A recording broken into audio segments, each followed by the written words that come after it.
नमस्कार, आप देख रहे हैं सूचना दर्पण न्यूज। तो आइए इस खास प्रोग्राम में खास मुलाकात के साथ हम आपको गांव शहर से लेकर हर क्षेत्र की समस्याओं वहां के विकास कार्यों को लेकर अपडेट रखते हैं। तो चलिए आज हम आपको रूबरू कराते हैं खास खबर से।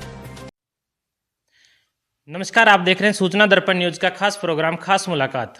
आज हमारे साथ खास मुलाकात की कड़ी में है, अगर बात करें ग्राम पंचायत पक्की की, तो यहाँ से सरपंच पद पे है श्रीमान जसविंदर सिंह जी।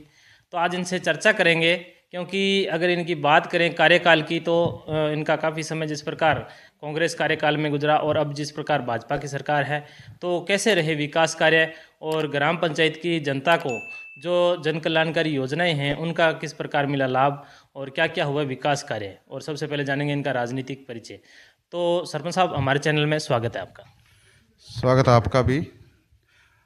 आप सूचना दर्पण चैनल का आपका स्वागत है। हमारे घर पहुँचे, हमें मौका दिया, धन्यवाद जी। जसविंदर सिंह जी, अगर बात करें क्योंकि राजनीति की, तो जैसे सरपंच पद है वो कहीं ना कहीं मान सम्मान का पद है और यहीं से राजनीति की शुरुआत होती है। आपका राजनीति में आने का कैसा क्या कारण रहा? राजनीति का कारण तो मेरे पहले नाना जी थे, वो मान के चलो 75-80 में थे। उसके बाद राजनीति में बस सेवा, समाज सेवा में लगे हुए थे। समाज सेवा करते करते जो अपने गांव के मोहतबर बंदे थे, लड़के थे, जो भाई थे मेरे, वो कहते आपको सरपंच की उपाधि देनी है। मैं इतनी बड़ी उपाधि नहीं मैं संभाल सकता। कहते नहीं, आप करो, आपको हम देंगे। बढ़िया 4-4.5 साल हो गया, आज तक तो बढ़िया चल रहा है। आगे देखो क्या होता है। बिल्कुल, यानी कि जो जनता का सहयोग है वो जैसे आपके परिवार से हमेशा जुड़ा रहा और आपके जैसे नाना जी सरपंच रहे, बाद में जनता ने आपको मौका दिया। तो सरपंच साहब, अगर बात करें जिस प्रकार मुख्य रूप से विकास की, क्योंकि कहीं ना कहीं पंचायत की जो मूलभूत आवश्यकताएं रहती है जैसे शिक्षा, स्वास्थ्य, पेयजल, तो इस हिसाब से अगर अपन बात करें ग्राम पंचायत में मुख्य क्या क्या काम हुए ऐसे विकास के आपके कार्यकाल में? मैं भाई साहब आपको बताना चाहता हूँ कि जो मैंने अपने 4 साल में मुख्य काम किए हैं ना, वो आज तक किसी सरपंच ने नहीं किए। जैसे कि हमारे 3 सी में गांव था, छोटा छोटा सा चक, उनको शमशान भूमि थोड़ी सी दूर थी, रास्ता नहीं था। फिर मेरे गांव वालों ने बोला कि हमें आप शमशान भूमि की अपने जगह लेनी है। फिर हमने जगह इन्वाइट कराई, उसमें कि जन संयोग कराया। 1 लाख 2 लाख की हमने जगह ली। 1 लाख मैंने अपनी जेब से दिया, 1 लाख गाँव वालों ने दिया। वो आज बढ़िया बन के उसमें 10-10 लाख की और 4 दीवारी और इंटरलॉकिंग कराई। आज जो मान के मेरे गांव में शमशान भूमि की आज तक 4 दीवारी नहीं बनी थी। बहुत सरपंच आ गए, बहुत बड़े बड़े आए थे, नहीं बनी थी। उसकी 4 दीवारी इंटरलॉकिंग निर्माण कराया है। जैसे रोड का है कि पूरे इलाके में जहाँ अपने गंगनर से निकलते हैं ना, मेरे इलाके मेरे गांव में ही 3 डामर रोड बनी है। आज तक किसी गांव नहीं बनी। ढाणियों तक बना दी डामर रोड। जोड़ पत्र का काम हो गया। और जो बड़े बड़े काम थे जैसे कि वाटर वर्क्स का, पहले मैं आपको बता ही चुका हूँ, वाटर वर्क्स का हो गया। ये काम मेन थे, ये काम अभी किए हैं। जो छोटे छोटे काम रह गए वो आगे जैसी जनता मौका देगी मैं करने की कहीं ना कोशिश कहीं भरपूर। अपने बात करें कि जैसे जिला हेडक्वार्टर से भी आपकी पंचायत की काफ़ी दूरी है, स्वास्थ्य सेवाओं का लाभ कैसे मिले? स्वास्थ्य के लिए मैं आपको बताना चाहता हूँ कि मेरा एक तो उप स्वास्थ्य केंद्र नया मेरे 3 सी बनने में तैयार है। वो उसकी जगह भी निर्धारित होगी, सेंक्शन भी हो गया, टेंडर लगा हुआ है, वो भी जल्दी बस तैयार करके कर देंगे। एक हमारे गांव में पशु चिकित्सालय है, वो भी यानी कि सेंक्शन हुआ है, वो भी जल्दी जगह निर्धारित कर रहे हैं, वो भी बनाएंगे, हम जल्दी ही बनाएंगे। बिल्कुल, ये बहुत अच्छी बात है कि सरपंच साहब ने जिस प्रकार बताया कि जो जन सहयोग तो हमेशा मिलता ही रहा है, लेकिन इन्होंने खुद के फंड से 1 लाख रुपए का अनुदान दे के और शमशान भूमि का जो एक मतलब बहुत बढ़िया इन्होंने जो काम करवाया है। तो सरपंच साहब, अगर बात करें मुख्य रूप से आपने जो ये काम करवाए हैं, तो कहीं ना कहीं जैसे निजी फंड से आपने दिया, तो कहीं ना कहीं जैसे लोगों में भी एक अच्छी भावना का विचार है। हाँ, मेरे को लोगों ने मेरे जब इलेक्शन में मैं जब खड़ा था तो वो लोग कह रहे थे कि हमें मतलब आपको वोट तो हम दे रहे हैं खूब, लेकिन हम ऐसे आपको एक चीज़ मांगेंगे कि आपको देनी पड़ेगी। मैं कोई बात नहीं दूंगा। मेरे को बुलाया गांव वालों ने, कहते ये जा मैं रास्ते जा तो रास्ता में लेके दो अपने। मैं कहा, रास्ता नहीं होता तो जगह दो। फिर हमने जब बात की, बैठे, 2 लाख की जगह ली, उसमें 1 लाख मैंने अपनी जेब से दिया, 1 लाख गाँव ने भी दिया, जो आजकल बन के बहुत बढ़िया है। आप जाओगे देखोगे तो उसमें बहुत पेड़ पौधे, हरियाली, चाय पानी पीने की व्यवस्था, सब कुछ है, बैठने की व्यवस्था है। जी। तो आपके कार्यकाल में ग्राम पंचायत में जैसे अगर बात करें शिक्षा के क्षेत्र में क्या बदलाव हुआ? शिक्षा के क्षेत्र में मेरे उच्च माध्यमिक स्कूल है, उसमें पहले तो कोई 4 दीवारी नहीं थी, ना कोई इंटरलॉकिंग था। मेरे क्षेत्र में 4 स्कूल आते हैं। पहले तो मैं चारों में इंटरलॉकिंग का निर्माण कराया, पार्किंग का निर्माण कराया। उसके बाद मैंने जो जो थे मतलब इंटरलॉकिंग, चार दीवारी, रंग रोगन का ये सारा काम किया। आज स्कूल में मतलब जाते हैं तो हमें रूह खुश होती जाती है कि इतनी बढ़िया छाए, पेड़ पौधे, जो पुराने पेड़ पौधे थे वो कटाए, झाड़ियाँ पौधे जो बढ़िया। आज तो इतना स्कूल में सुकून मिलता है कि देखने वाली बात। आप जाओगे देखोगे तो आपको पता चलेगा कि ये बढ़िया इतना है। बिल्कुल, बिल्कुल। अगर बात करें मुख्य रूप से, क्योंकि कहीं न कहीं जैसे अपने जैसे हमने देखा है कि जैसे बरसाती टाइम में और कहीं न कहीं जैसे गाँव के अंदर जो सड़कें होती हैं वो काफ़ी क्षतिग्रस्त रहती है। आपके कार्यकाल में इनका कैसे विस्तार हुआ?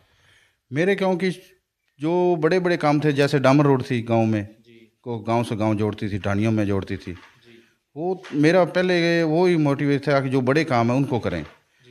गांव में वाटर बक्स आ गया था जंग साहब के टाइम, पिछले जो कार्यकाल पूर्व विधायक जगदीश जगन जी के टाइम। उस कारण क्योंकि पाइपलाइन गांव में डलनी थी, उस वजह से गांव की सड़कें तो इतनी बनी, फिर भी जितनी बन सकती थी हमने बनाई है। उस वजह से थोड़ा थोड़ा लेट होते गए। जो चक 2 सी मेरा गांव है, छोटा सा, एक 3 सी, उसमें तो जो जो सड़कें सारी बना दी, कंप्लीट हो गई हैं। जो पक्की गांव की जो सड़कें रह गई हैं उसमें आगे जो जनता मौका देती है या जनता क्या कहती है, उसकी वजह से मैं आगे बढ़ाऊंगा जितना भी हो सकता है। बिल्कुल, यानी कि जहाँ-जहाँ जनता की आवश्यकता है, तो उस अनुसार आप काम करने का जो प्रयास किया जाएगा। सर, अगर बात करें, क्योंकि अपना ग्रामीण क्षेत्र है, यहाँ पे अधिकतर किसान निवास करते हैं। किसानों के लिए क्या सौगातें रही आप?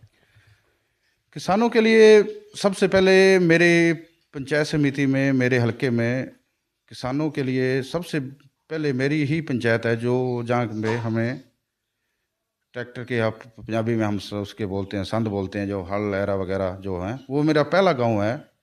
मान के चलो कि जहाँ हमें जंगल साहब ने 10 लाख रुपए का अनुदान दिया, जिससे गांव में जो ट्रैक्टर तो सब है, लेकिन ये हमारे गांव में गरीब जनता है, उसके ट्रैक्टर तो ले लेते हैं, उसके जैसे कल्टीवेटर, हल एरा वगैरह वो नहीं ले जाते। जैसे जंगल साहब ने हमें 10 लाख का वो अनुदान दिया, उससे हमने हमारी सोसाइटी में 10 लाख का सामान, हर तरह के सामान, उपकरण है, जो भी जाता है वो किराए पे देते हैं, उसके जो किसानों को फ़ायदा होता है। अगर बात करें कहीं न कहीं, जैसे आप भी एक युवा सरपंच, और युवा होने के नाते युवाओं के प्रति क्या आपके रुझान है, किस प्रकार का सहयोग है? युवाओं के लिए मैं शुरू से जब से बने हैं, पहले भी करते थे, जैसे कि टूर्नामेंट गांव में, हमारे गांव में शुरू में 2 टूर्नामेंट क्रिकेट के कराए थे, वो आज भी चर्चा में है कि इतने बढ़िया क्रिकेट का टूर्नामेंट हुआ था। उसके बाद एक वॉलीबॉल का ग्राउंड अब शुरू है, वो स्टार्ट हो गया है। ओपन जिम आ गया, वो भी स्टार्ट है। एक 3 सी में वॉलीबॉल का ग्राउंड लगभग तैयार होने की कगार पे, वो भी सैंक्शन हो चुका है, वो भी बन रहा है। इतना तो किया। बाकी एथलेटिक के 2 टूर्नामेंट कराए थे, जहाँ जहाँ ज़रूरत पड़ती है हम रहते ही हैं, साथ ही देते हैं उनका। कहीं न कहीं देखा गया है कि जैसे सरपंच पद है वो कहीं न कहीं जनता से जुड़ा हुआ एक पद है, तो इसमें कहीं न कहीं जैसे कोई समस्याएँ भी रहती है। आपके कार्यकाल में ऐसी कोई समस्याएँ रही जिनका सामना करना पड़ा? समस्या तो भाई जी पता है, गांव में समस्या तो रहती हैं, क्योंकि इतने बड़ा गांव है, हर बंदे का कोई काम नहीं भी होता, कई जगह हम पहुंच भी नहीं सकते। समस्या एक तो सबसे बड़ी समस्या की बात करें तो हमें ज़्यादा समस्या है पानी की निकासी की। उसमें पहले तो जोड़ थे ना, जो गांव में धीरे धीरे आपको पता ही है कि उसमें अधिग्रहण करने लग जाते हैं। एक जोड़ था हमारे गांव में, मैंने उसको पहले तो पक्का किया, अब बीच वाला है उसको भी पक्का करना है। उसमें फिर आगे भगवान या जनता मौका देती है तो जो गांव की सारी पानी की निकासी की है ना, वो एक जगह मैं उसको सारी सेटिंग करके पानी की निकासी की जो मेन समस्या है ना, वो हल करूँगा।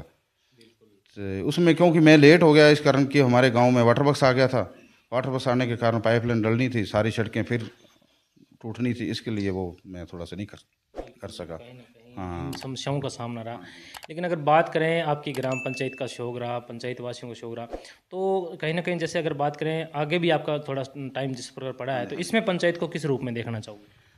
मैं भाई जी जो छोटे छोटे काम बचे हैं वो मैं कोशिश कर रहा हूँ करने की।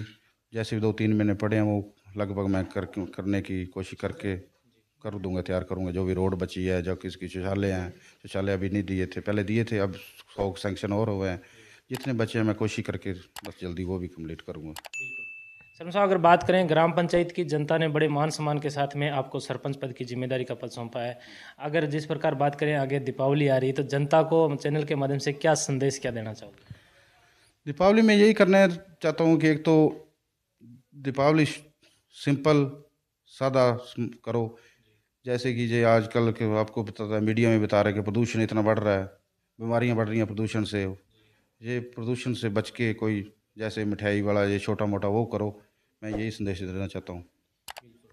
तो ये थे हमारे साथ ग्राम पंचायत पक्की के वर्तमान सरपंच, जिन्होंने बताया कि ग्राम पंचायत में काफ़ी अच्छे विकास कार्य भी हुए और आगे भी इनकी इच्छा है कि पंचायत का जो चहुमुखी विकास करवाने की इनके प्रयास रहेंगे। तो सरपंच साहब, हमारे चैनल में 10 मिनट टाइम देने के लिए बहुत बहुत धन्यवाद। धन्यवाद, थैंक यू। तो अब तक के लिए इतना ही। हम आपको गांव शहर से लेकर हर क्षेत्र की समस्याओं और वहां के विकास कार्यों को लेकर रखेंगे अपडेट। तो देखते रहिए सूचना दर्पण न्यूज और हमारी वीडियोस को लाइक शेयर व चैनल को सब्सक्राइब जरूर करें।